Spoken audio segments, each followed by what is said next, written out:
Being evicted from my house now. Yeah, immediately, but what we allow you to do is get an overnight bag.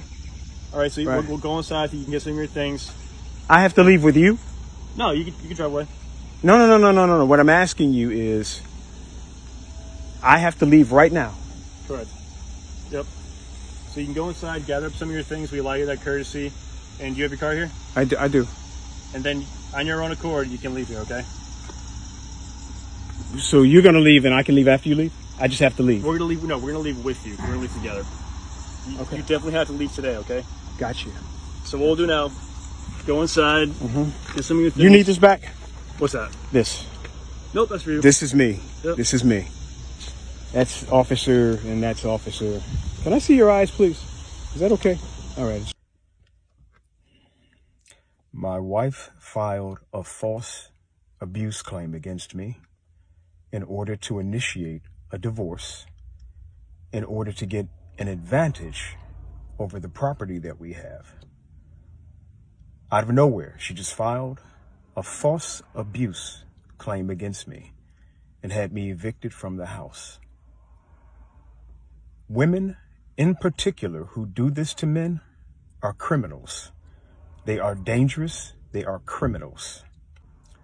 My understanding now is that this is a strategy that many women will employ in court in order to take advantage of their husbands and their property. You say I should have seen this coming? She did everything she could to keep me from seeing what she was doing. For the men who have to go through this and the children who have to go through this, I feel sorry for you. This is painful. But the only thing that is going to heal this is justice. If you know someone, or if you are someone and this has happened to you, I'd love to hear from you. There needs to be a movement to stop this. There needs to be a movement so that some strong legislation can be put in place to stop this. The system is designed to encourage this behavior.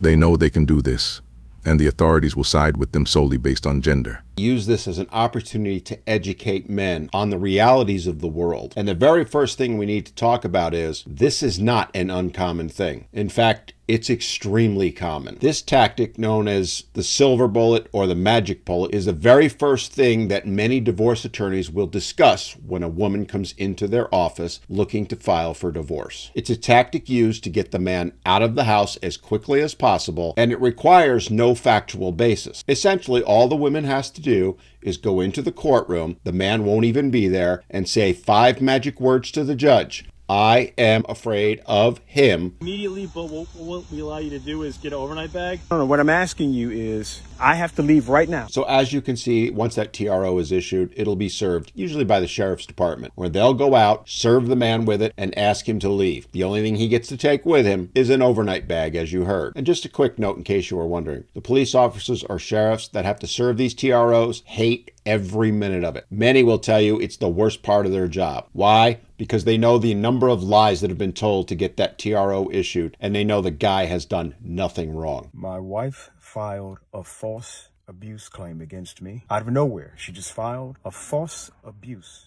claim against me and had me evicted from the house. I truly feel sorry for this man. I can hear the pain in his voice. But this is not surprising to me because I've heard stories like this literally thousands of times. And it comes as a complete blindside to 99.99% of the men. She did everything she could to keep me from seeing what she was doing. And that, gentlemen, is something you need to hear and take to heart, because you won't know it's coming. Credit where credit's due. Women are masters at hiding what they're going to be doing. And if there's kids involved, this is a very difficult situation for you, because in all likelihood, she was awarded full temporary custody of the children because of the TRO, meaning you may not be able to see them. Or at best, you'll see them under supervised visitation. And once orders like that are in place, they are very difficult to remove. It takes a lot of time and a lot of money. And as that clock ticks, it strengthens her case for her to get sole custody of the children. Because after all, the judge is going to look at it as who's been taking care of the children most recently. Now, I wish I could give you some pointers on how to protect yourself in this situation, but the reality is you're not going to see it coming. No matter how good your marriage is, there is a chance that this is going to happen to you. The best you can do is take whatever precautions you think you can and be prepared. Any lawyer who suggests this should be disbarred for encouraging their client to commit the crime of perjury. The reality is many men experience this.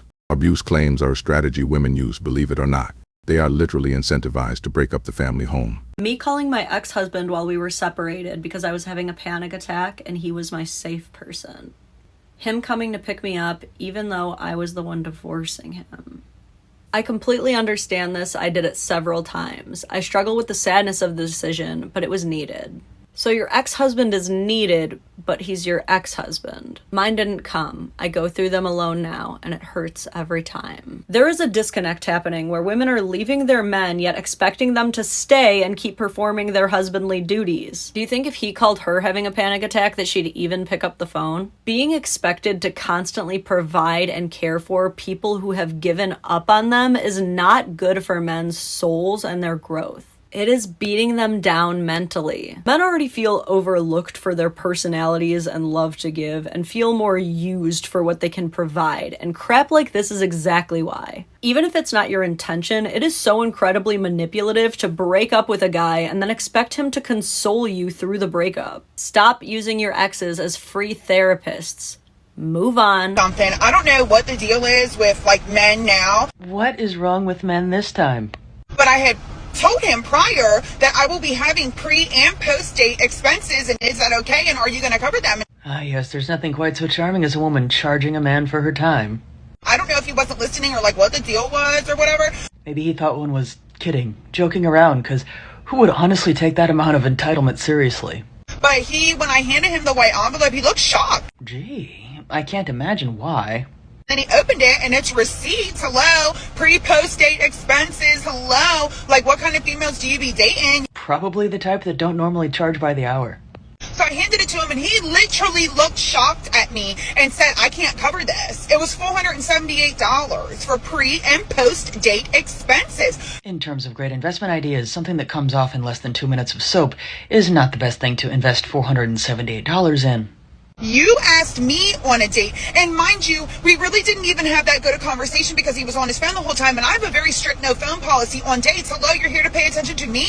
Look at all the effort that I had to put into going on this date, and now you have a problem with pre and post date expenses? If only some individuals put the same amount of effort into their personalities as they did to their outward appearances, some might not be on their phones. There's women out here that expect men to be making $300,000 a year, working 30 hours a week so they can be home by 4 p.m. so then they can then help with the household chores, the cooking, the cleaning, and all of the labor-intense jobs that women do.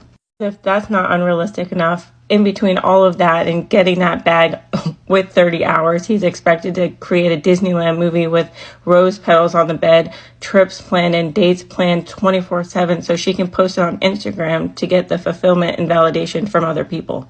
If that's not unrealistic enough, then men are expected to give up all of their hobbies, all of their interests, and only be interested in her. And this is all while he simultaneously gives up all of his dreams, all of his aspirations, and only picks jobs that cater to the bag that she's looking for. As if all of that is not unrealistic enough, he's also expected to never look at another woman or even glance in her direction or like any pictures on Instagram. Meanwhile, she is allowed to post her butt cheeks on the internet and get all of the validation either from men or other women. So when he has expectations and boundaries, it doesn't matter if she doesn't respect them, but he's supposed to respect her 24/7 with little to nothing in return. I'll leave you guys with a quote. Women and children are loved unconditionally, but men are loved based on what we can provide.